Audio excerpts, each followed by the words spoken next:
Delays, political debate, and a presidential veto have helped make this a hot-button political issue. Welcome to Watch Mojo News, the weekly series where we break down news stories that might be on your radar. In this installment, we're counting down 10 crucial facts you should know about the Keystone Pipeline. Number 10. What is the Keystone Pipeline?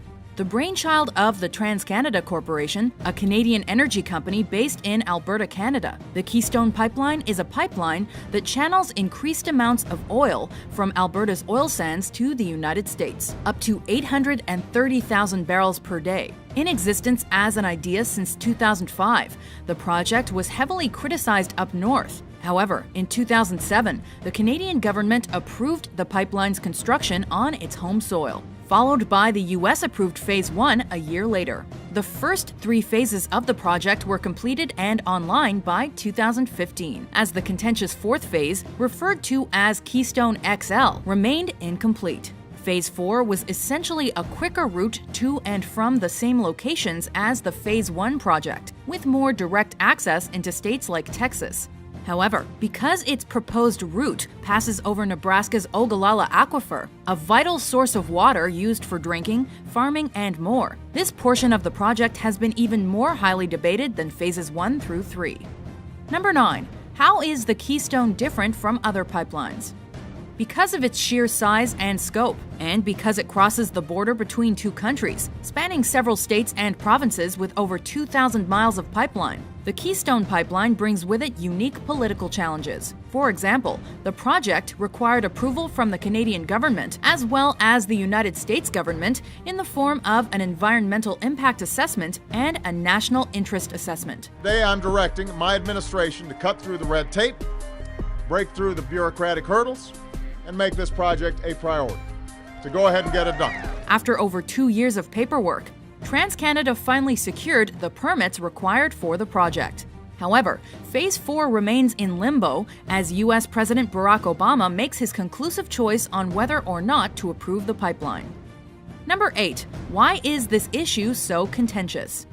As it stands, there are roughly 70 pipelines that cross the borders between the U.S. and Canada, with some transporting oil and others natural gas. But the Keystone XL project was brought to the attention of the public as environmentalists, economists, and politicians all weighed in.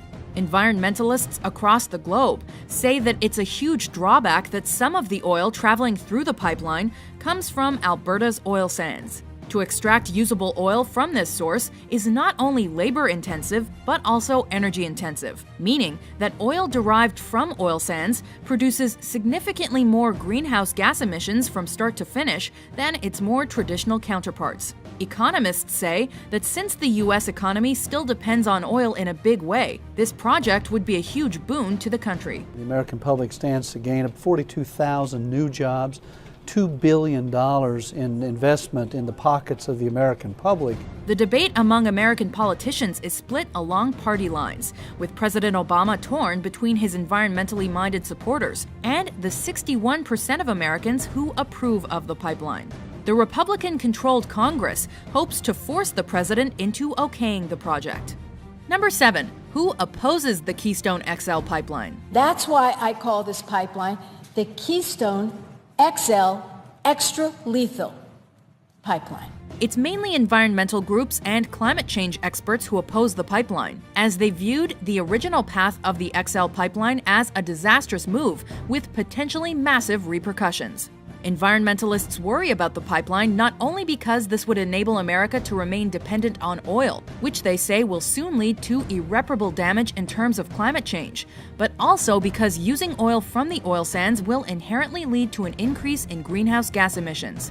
What's more, there are concerns about leaks along the pipeline, and those worries are not unfounded. Phase 1 had over a dozen accidents during its first year, and residents living near the proposed pipeline locations mention oil spills as a worst-case scenario.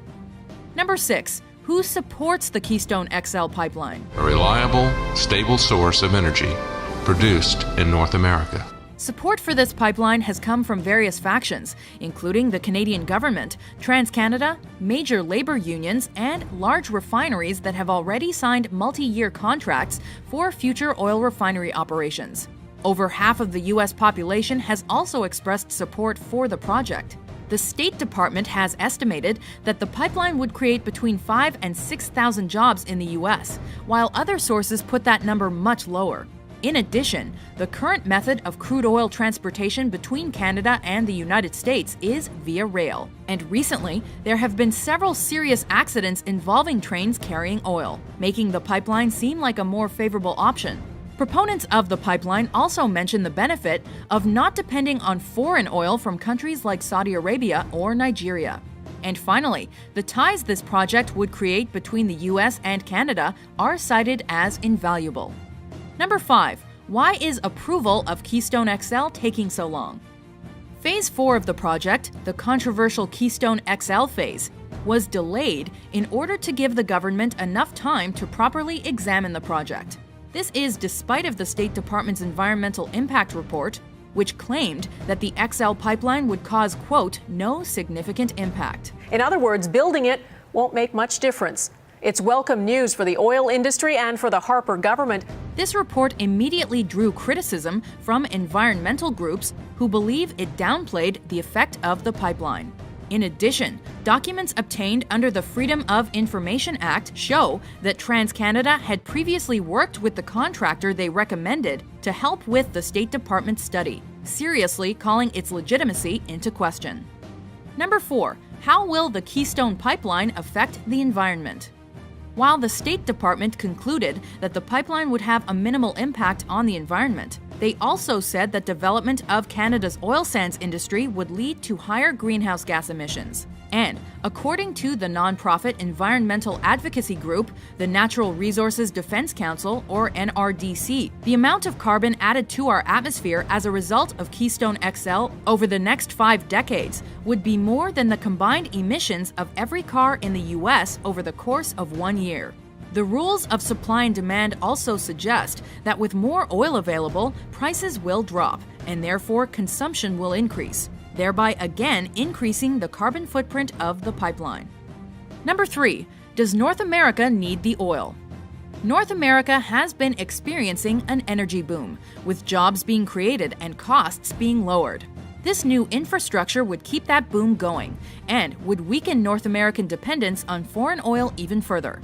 However, as environmentalists are hoping to shift energy sources from oil to something more environmentally friendly, the need for oil in North America is relative. Number 2. How did the White House vote? Sergeant-at-Arms will restore order. After the Senate approved the construction of the Keystone XL pipeline at the end of January, President Obama vetoed the bill on February 24, 2015.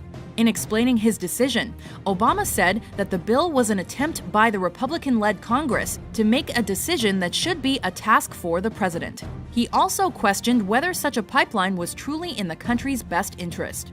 A few weeks later, Republicans tried to overrule the presidential veto, but failed to reach the 2/3 majority in terms of votes that would have been necessary to do so.